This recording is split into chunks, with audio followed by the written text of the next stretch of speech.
Heartfelt Creations has done something that I think is ingenious. They've got a method for making 3D flowers easily. Easily. Yes. They're called 3D shaping molds. Now you combine that with stamps and cutting dies, and it's going to be so easy to create these 3D flowers. How easy? Well, we're about to show you. Come play with us. Well, here are two sets. We have the roses, and we've got the stamp, the cutting die, and the shaping mold. Right. Plus we have blazing poppies, the stamps, the cutting dies, and the mold. This mold is called the 3D Floral Basics shaping mold, so it can be used with more than just the poppies. Right. Okay. And we'll show you that. But we're going to start with the rose. And I'm going to show you some of the elements of that. So Yeah. we've got that classic rose, and it starts with the stamps. So I'll let you know we've been using this, but they are cling, rubber cling stamps. But I like them because they come in these sets where you can stamp a whole bunch of them at once. You're going to want to do that because those stamped images match perfectly the cutting dies. So let's see, if I put these side by side, after you stamp a set of 2 flowers, you're going to be able to die cut those because they're going to match up perfectly with that. The same thing with the little stamps here, with the little flowers. Each one of these matches those perfectly. But the key to making these great 3D shaped flowers is this. This is the shaping mold. So we're gonna, you're seeing the back side of it. I'm gonna open up. It's pretty large here, and there we go. So we've got 2 sides of this shaping mold. It's got these little pegs here on the corner so that when you put this together, they're gonna match up really easy and they're gonna stay together. And once you, so let me open that up again. You're going to place your paper flowers in here, and I will be showing you this. You're going to put this piece on top. So this is going to press that paper into that mold. Then you run it through your standard die cutting machine, and when it comes out, let's show a card. And when it comes out, this is what you will have. Absolutely gorgeous. We'll get in close so you can see. And just beautiful. So it's a great system for creating these really simply, and I'm going to show you how that's done, how to stack those up. With the stamps, you're going to get 4 pieces. The cutting dies, you get 4 pieces that cut out more than 4 pieces. I mean, you saw that all in one shot. You're going clusters. to get, you're going to get clusters. Also, the rose of the 2 sets is the one that has the leaves and the tendrils. So that's really nice. You can use nice that, of course, extra. with anything. Right. So let me show you a little bit of what's been done with this, unless you want to show the inside Well, I of the think card we first. did. Oh, Okay. yes, I could show the inside of the card. Oh, Very pretty. Oh, I like that. The leaves there, so that's really nice. Okay. So here is a piece that was stamped on pattern paper. So we started out with those stamps. This is Buttercup. Buttercup papers, just beautiful. Go ahead and stamp them. So this was done in black, so you don't have to do any adding of more color at all. Then you use the cutting dies, and one pass with one of those dies cut out 2 flowers. One pass will cut out all of those flowers. I love that you don't have to cut out. You can keep moving that cutting die each and every little place like that. You like that, huh? I do like that. So here are 2 of the sizes, and you're going to want different sizes because after they're shaped, you're going to want to stack them, and you'll want those smaller sizes stacked. And pretty amazing that those 2 flat pieces and more are going to make that gorgeous rose. Even the leaves are shaped, so they've got some nice texture there. So they start out looking like this, and then I bring in that shaping mold and a water spritzer. This is going to be important, and we open it up.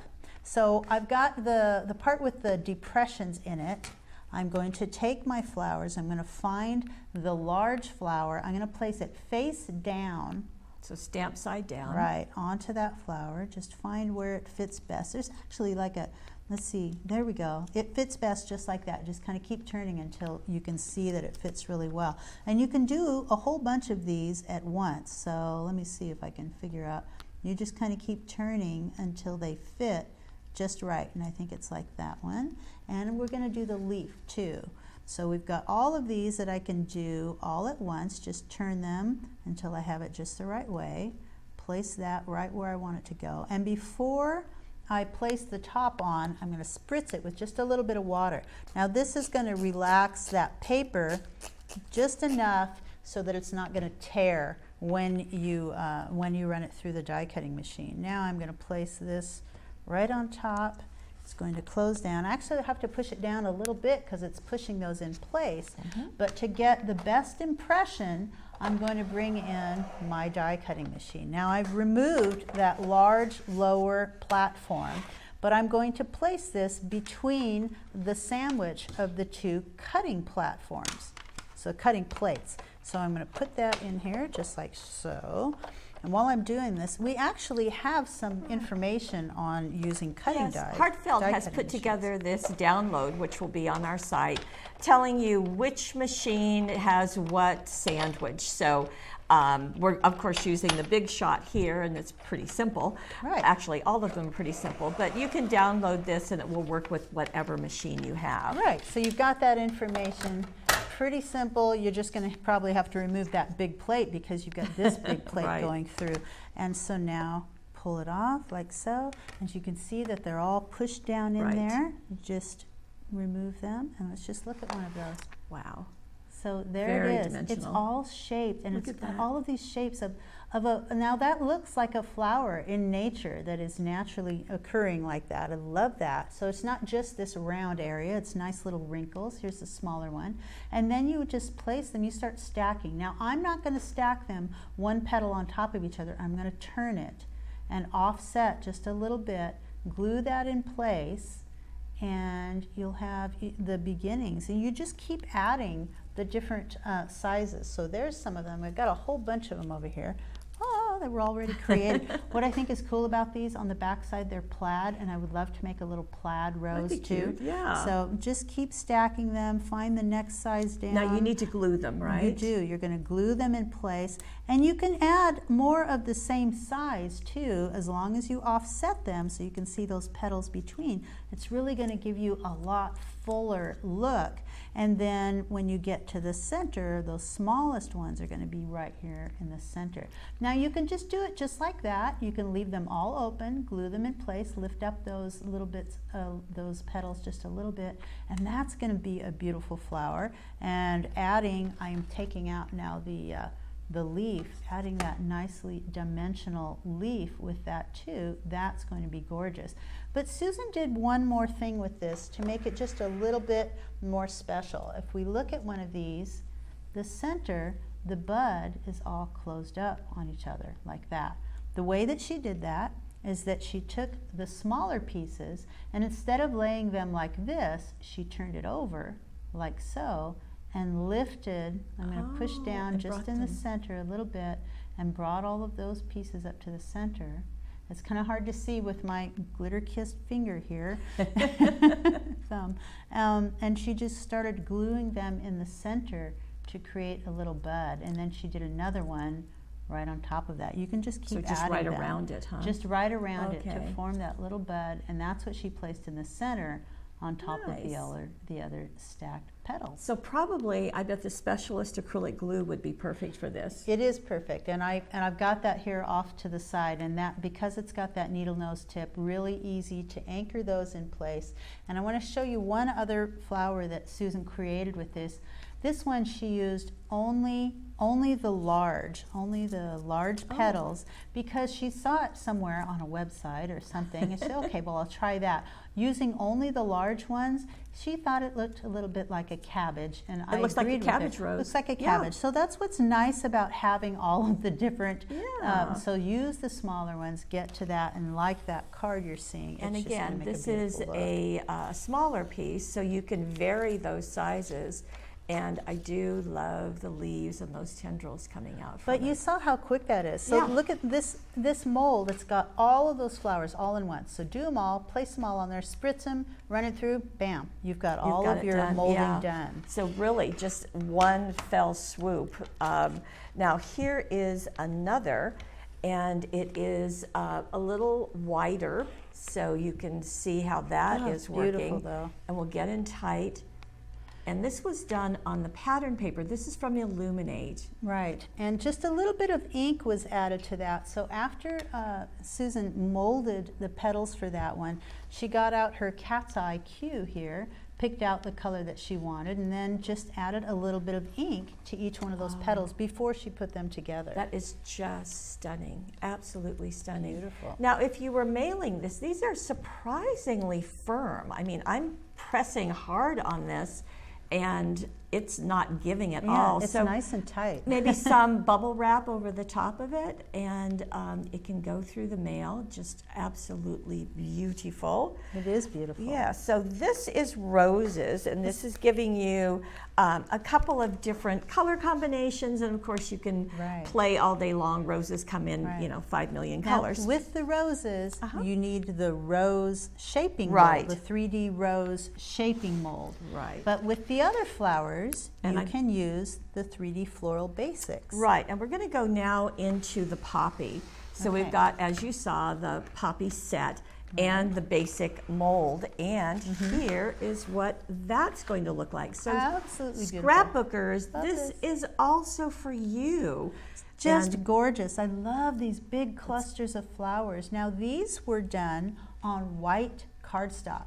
And then Debbie got out the pencils to go ahead and color them in, colored pencils. I can't remember which ones exactly now. It'll be in the gallery. It'll definitely in the gallery, so just add whatever kind of color. Now you could do that with markers, with pencils, with paints, or you could just use pattern paper and not color them in. Yeah, like we just did on the Illuminate. Right. But, at first I was thinking, well, why do you need the stamp? Well, I can see why, Right. because it defines those petals. Right, it gives you, and plus it gives you an edge. If we didn't have the stamp, then we would be probably coloring everything in, and we would definitely be inking the edges because you wouldn't be able to see them distinctly from the other ones. Exactly So I like right. that aspect of it. Now, we talked about the leaves and the tendrils in with the roses. This is using a pair of swirls cutting die. Now, this is an older one, and you might have forgotten about this. No, but that's a great one. It's nice to add just a little bit of emphasis, pretty. and it looks very viney, so it looks like it goes with those flowers. So there's a sweet little one, and you can see again those beautiful poppies. And again, these are the Spice Market papers and the Spice Market Dazzle, so they really add some nice journaling on there. It really does. So Beautiful. now here is another look. Now this one was with the color deeply into the poppy, lighter on the petals. Right. And here is another example of another way to do it. And now this has been done just on patterned paper. So you've got, I think what was used here was painted,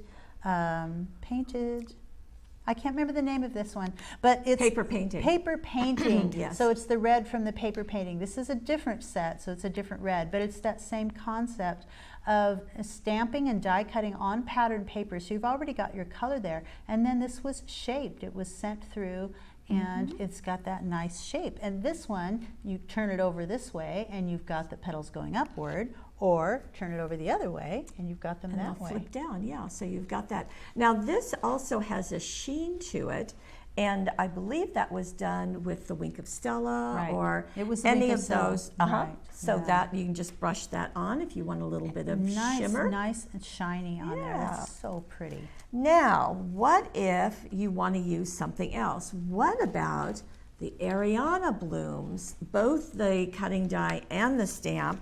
Well, Right. then you would go back to the Floral Basics shaping mold. Right. It's going to work for the poppies and the Ariana blooms. And this is what you get. So beautiful. A really beautiful, very different flower, Right. and a very different technique on this. The Ariana blooms have just a little bit like a three little lobes at the end of these, Okay. and so that's really pretty. And if I want to bring in the stamp, the picture of the stamp really quick, because you can see here's what the stamp does. So if you did it in black, it would look like this. Oh gosh, you could do it in white or any color that you want to. Right. But I love that this was done with embossing powders. Just beautiful. Now these petals, as you can see, are cupped down rather than being cupped up as it was in that image. And this is done just a little bit differently. Susan, while you can certainly use the shaping mold, Susan decided to use the stylus to shape these. So she had these pieces already, she cut these out just like so. So you've got all of these different shapes on patterned papers, and this time on the Sparkle and Shine papers. And then you take them, place them on a mat. on a mat, and I'm going to place it face down. I'm going to take the large stylus from that Stylus kit, and she just shaped them this way. So this is just another way of doing it. You can do it with the mold. I would use the mold because it's quick, but this gets a more rounded, kind of a softer look, and the mold's really going to give you a lot more definition. So if you do that, if you just press them like that, then you've got the kind of this delicate cupping, and that's what she did, and then just started stacking those pieces. I do love that gold embossing powder for the stamp. That's just stunning on these. And I love the enamel dots used on there too, so you can place them right on the center. I love they're on the edge of the card even. Right, and that's the collection that you get with those, Very including pretty. the gold ones, so very fun. Okay. So you can see why we just are in love with these. They're are fun. beautiful. They are beautiful. You can do all kinds of things as Easily. well as roses. So you know, start you can with do roses that. and go if from there. you've seen those shaped flowers and you thought, oh my gosh, that looks very tedious and time consuming. Or maybe you've got some trouble with your hands and you're not Easy. as strong. Because you've got the mold right here Yes. to do it, and you can die cut them all at once, stamp them all at once. This is going to be easy. And then all you do is glue and you're good to go. Have fun.